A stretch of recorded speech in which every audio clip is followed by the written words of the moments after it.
নমস্কার বন্ধুরা, আজ আপনাদের সাথে ওল দিয়ে সম্পূর্ণ নিরামিষ পদ্ধতিতে দুর্দান্ত একটা রেসিপি শেয়ার করতে চলেছি।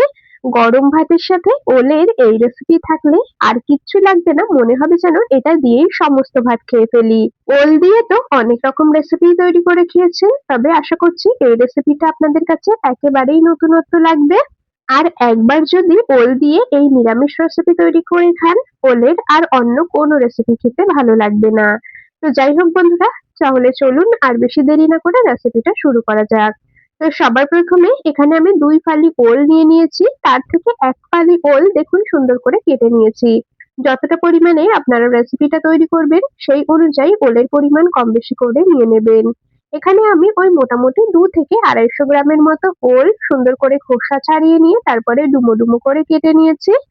পরিষ্কার করে ধুয়ে নিয়েছি। তো যাই হোক, এদিকে ওভেনে একটা পাত্র বসিয়ে দিয়েছি, তার মধ্যে বেশ কিছুটা দিয়েছি জল আর দিয়ে দিয়েছি 1/2 চামচ লবণ। এখন এই যে ওল মানে কেটে রাখা ওলগুলোকে এখন সুন্দর করে ভাপিয়ে নিতে হবে। এইরকম ভাবে ওল আগে থেকে যদি একটু জলে ভাপিয়ে বা সেদ্ধ করে নিয়ে জলটা ফেলে দেওয়া হয় তাহলে কিন্তু ওল একটুও গলা ধরবে না। তো যাই হোক, দেখুন আমি এইরকম ভাবে ওই ঢাকা দিয়ে মোটামুটি ৩-৪ মিনিটের মতো গ্যাসের ফ্লেম মিডিয়াম টু হাইতে দিয়ে ভাপিয়ে নিই, তারপর আপনাদেরকে আবারও দেখাচ্ছি। বন্ধুরা, আমি কাজটা করতে থাকি আর আপনারা কিন্তু অবশ্যই আমাকে এই সময়টা কমেন্টসে জানিয়ে যাবেন আপনারা কে কোন জায়গা থেকে আমার আজকের এই রেসিপিটা দেখছেন, তবেই না আপনাদের কমেন্টসে ধন্যবাদ জানাতে পারবো। এদিকে আমি ওলগুলোকে ৩-৪ মিনিটের মতো মিডিয়াম টু হাই ফ্লেমে দিয়ে ভাপিয়ে নিয়েছি। খুব বেশি সেদ্ধ করব না, মানে ওলগুলো যেন একদম নরম হয়ে না যায়, গলে না যায়। ৩-৪ মিনিটের মতো ভাপিয়ে নিলেই হবে। জল ঝরিয়ে নিয়ে একটা পাত্রে তুলে নিয়েছি। এদিকে গ্যাসের ওভেনে একটা কড়াই বসিয়ে দিয়েছি। কড়াইটা খুব ভালো করে গরম করে নিয়েছি। এখন এর মধ্যে দিয়ে দিচ্ছি পরিমাণ মতো সর্ষের তেল। সর্ষের তেলেই অবশ্যই রান্নাটা করার চেষ্টা করবেন, এতে করে টেস্ট ভীষণ ভালো হবে। তো যাই হোক, এখানে আমি বেশ কিছুটা পরিমাণে তেল দিয়েছি। তেলটা খুব ভালো করে গরম করে নিয়েছি। এখন এর মধ্যে দিয়ে দিলাম সামান্য পরিমাণে লবণ আর দিয়ে দিলাম অল্প পরিমাণে হলুদ গুঁড়ো। নুন হলুদ দিয়ে তেলটা বেশ ভালো করে এখন গরম হয়ে গেছে আর এখন এর মধ্যে ভাপিয়ে রাখা ওলগুলোকে দিয়ে দিতে হবে। ওলগুলো বেশ সুন্দর করে একটু ভাজা ভাজা করে নিতে হবে। বন্ধুরা, এই সময়টা প্রতিদিনকার মতো আজও আপনাদের সাথে একটা কথা শেয়ার করে নিই। আপনারা যদি আমার আজকের এই রেসিপিটা ইউটিউব চ্যানেল থেকে দেখে থাকেন অবশ্যই কিন্তু সাবস্ক্রাইব করে রাখবেন, আর যদি ফেসবুক পেজ থেকে দেখে থাকেন পেজটিকে ফলো করে রাখবেন এইরকম আরো দারুণ দারুণ রেসিপির আপডেট সবার আগে পাওয়ার জন্য। বন্ধুরা, আপনাদের সাথে কথা বলতে বলতে এদিকে দেখুন লবণ হলুদ দিয়ে ওলগুলোকে সুন্দর করে ভেজে নিয়েছি। আর ওলগুলো কিন্তু মোটামুটি 80% এর মতো সেদ্ধ হয়ে গেছে, এরকম ভাবে ভাপিয়ে নিয়েছি যেহেতু আর যেহেতু সুন্দর করে ভেজে নিয়েছি। তো যাই হোক, এদিকে আমি ভেজে নেওয়া ওলগুলোকে তুলে নিলাম একটা পাত্রে। রান্নাটা করার জন্য এখন একটা মশলা বানিয়ে নেব, সেজন্য নিয়েছি একটা মিক্সির জার। তার মধ্যে প্রথমেই মোটামুটি একটু বড় চামচ মেপে দিয়ে দিচ্ছি ১ চামচ সর্ষে আর ওই চামচের 1/2 চামচ দিয়ে দিচ্ছি পোস্ত দানা। ঝালের জন্য এর মধ্যে আমি ওই ৫ থেকে ৬ টার মতো দিয়ে দিলাম কাঁচা লঙ্কা আর দিয়ে দিচ্ছি ২ টো গোটা শুকনো লঙ্কা। এই রেসিপিটা একটু ঝাল ঝাল হলেই খেতে বেশি ভালো লাগবে, সেজন্য ঝালের পরিমাণটা একটু বেশি দিয়েছি। আপনারা নিজেদের স্বাদ অনুযায়ী লঙ্কার পরিমাণ কম বেশি করে দিয়ে নেবেন।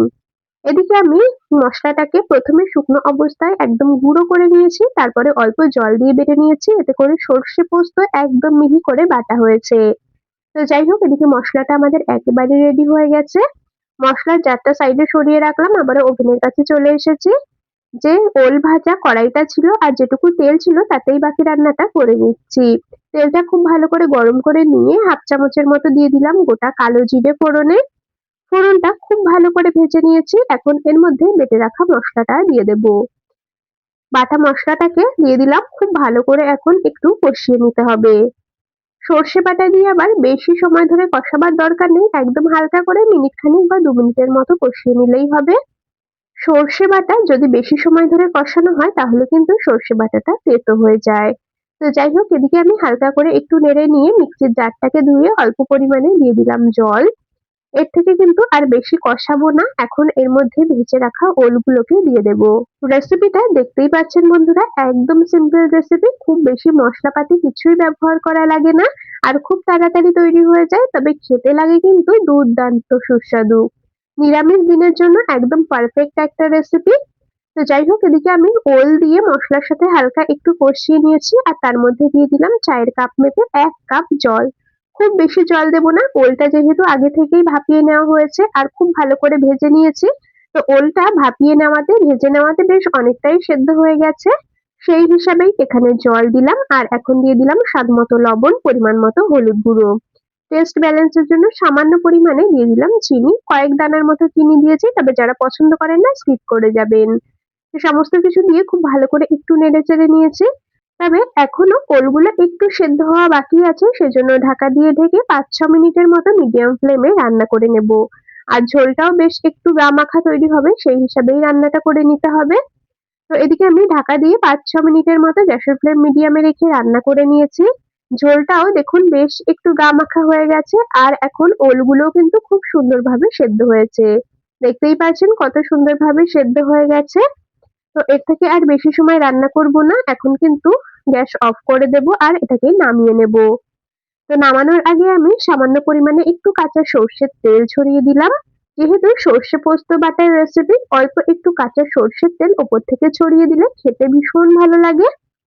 তো যাই হোক, এদিকে আমাদের রান্নাটা একদম কমপ্লিট হয়ে গেছে। গ্যাস অফ করে দেব আর একটা পাত্রে নামিয়ে নেব।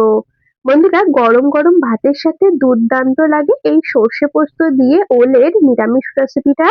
আপনারা যারা আগে কখনো এই রেসিপি বাড়িতে বানিয়ে খাননি, একবার এইভাবে বানিয়ে দেখবেন। আশা করছি আপনাদেরও ভীষণ ভালো লাগবে।